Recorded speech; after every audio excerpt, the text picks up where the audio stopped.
Et son caractère, était conforme au Coran. Il se mettait en colère pour ceux qui suscitaient le courroux de Dieu et montrait de la satisfaction pour ceux qui satisfaisaient donc Allah subhanahu wa ta'ala. Juste une remarque ici. Il se mettait en colère. Donc il pouvait, le prophète sallallahu alayhi wa sallam, se mettre en colère. Parce qu'il y a encore des musulmans qui croient que pour Sassam, il ne se mettait jamais en colère. Non. La colère, c'est quelque chose qui est humain à l'origine. Donc c'est ni mal, ni bien. Maintenant, tout dépend, c'est un caractère humain. Tout dépend de comment tu vas orienter ta colère et pourquoi tu te mets en colère.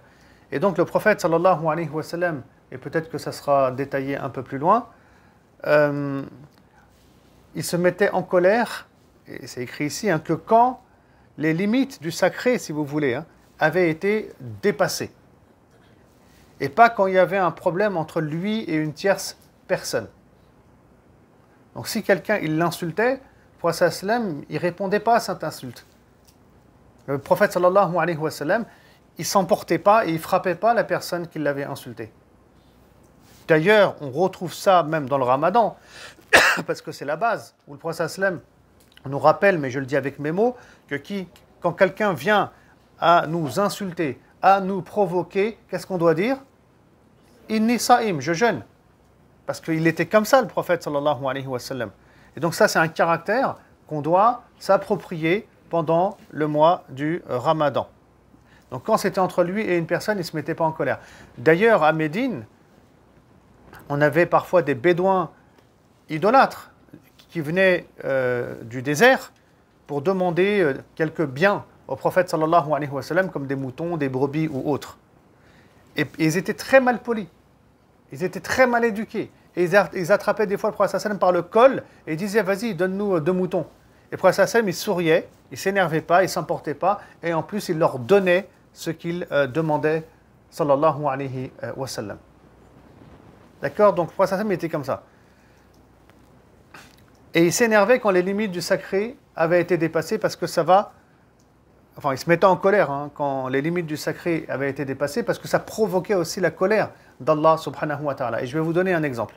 Ici, à un moment donné, on a un traité de paix qui va être signé entre les musulmans qui vivent à Médine et les idolâtres de la Mecque. Il y avait un conflit, comme vous le savez, militaire. On ne revient pas sur les détails ici. Et ce traité de paix, il va être cassé, détruit par les idolâtres de la Mecque. Comment il va être détruit, ce traité de paix, alors qu'il ne devait plus y avoir de guerre pendant 10 ans? Eh bien, des Mécois, avec d'autres, vont, avec des membres plus précisément de la tribu des Bani Bakr, ils vont attaquer des croyants et des musulmans dans le désert. Et ils vont les tuer. Donc le traité, il a été détruit. Et en plus de ça, il y a eu des morts et le sang a coulé, ce qui est extrêmement grave, bien entendu, aux yeux d'Allah subhanahu wa ta'ala. Donc là, le prophète sallallahu alayhi wa sallam, il s'est mis en colère, parce que toutes les limites du sacré ont été dépassées. Maintenant, quelle a été sa réaction?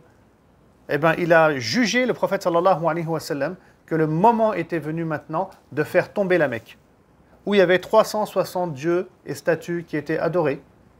Et tout le système qu'il y avait à la Mecque générait de la barbarie, générait de l'injustice, générait du mal, et que le moment était venu maintenant de faire tomber la Mecque. Mais le prophète sallallahu alayhi wa sallam, quand il se met en colère, et là c'est important, il fait en sorte, parce que la colère c'est un comportement, il fait en sorte que l'acte, donc l'acte qui va venir de cette colère, il soit toujours dans le cadre de la satisfaction d'Allah. C'est ça qu'il faut souligner ici. Et donc, le prophète sallam, il ne va pas se venger. Il ne va pas attaquer la Mecque pour tuer des gens. Non. Il va attaquer la Mecque pour libérer la Mecque de l'idolâtrie et de tout un système qui est nocif à l'humanité. Et d'ailleurs, le prophète sallallahu alayhi wa sallam, avant d'entrer dans la Mecque, il dira aujourd'hui, c'est un jour de miséricorde. Yawm al-Marhama. C'est un jour de miséricorde aujourd'hui. Alors que les gens, ils s'attendaient à ce que le prophète sallam, il se venge et qu'il tue des gens. Et il fera tomber la Mecque ainsi, puis il n'y aura pas de mort au final.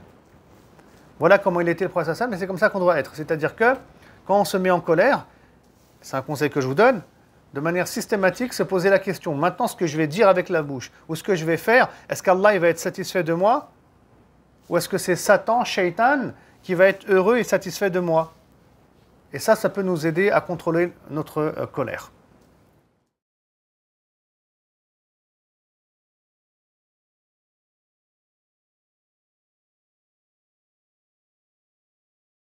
Salam alaikum wa rahmatullahi wa barakatuh. Je suis ici dans le cimetière d'Al-Baqi' et j'aimerais ici vous transmettre un message à toute la Ummah de Muhammad sallallahu alayhi wa sallam. C'est par rapport aux travaux qu'on fait au sein de l'Institut Sira et la mission qu'on porte. On est des bénévoles et on est des passionnés. Et parmi nous, on a aussi des experts de la vie du prophète sallallahu alayhi wa sallam. On a énormément d'activités et notre but est de transmettre les valeurs de l'islam, de montrer le vrai visage de l'islam, mais à travers la personne du prophète sallallahu alayhi wa sallam que nous aimons tous et toutes et qui est notre meilleur modèle. On a besoin de votre aide pour participer à cette dynamique. Et cette aide, elle doit être financière bien entendu, car on n'est absolument pas sponsorisé par qui que ce soit. Et alhamdulillah, aujourd'hui, on est, comment dire, énormément sur le terrain, on a fait énormément d'expositions, les gens nous connaissent et alhamdulillah, la confiance, elle est établie. Et donc, j'invite, Inch'Allah Ta'ala, tous mes frères et sœurs, s'ils veulent participer à cette dynamique financièrement, à le faire à travers une sadaqa. Et la sadaqa, Inch'Allah Ta'ala, on espère que chacun puisse donner 5 € par mois, si c'est possible, 10 € par mois ou 20 € par mois, Inch'Allah. Et si ce n'est pas possible, de faire un don, Inch'Allah, pour participer à cette dynamique et pour qu'on puisse arriver à nos objectifs. Et donc, je voulais faire ce rappel ici, au cimetière d'Al-Baqi'. Voilà, car c'est une sadaqa que vous allez faire. Moi, j'ai rien à offrir. L'Institut Sira n'a rien à offrir en réalité, si on reste concret et pragmatique en échange, si ce n'est le paradis. Si ce n'est le paradis, Inch'Allah Ta'ala, et encore, ce n'est pas nous qui l'offrons, c'est Allah subhanahu wa ta'ala qui le donne, mais à travers l'acte que vous faites. Vous savez,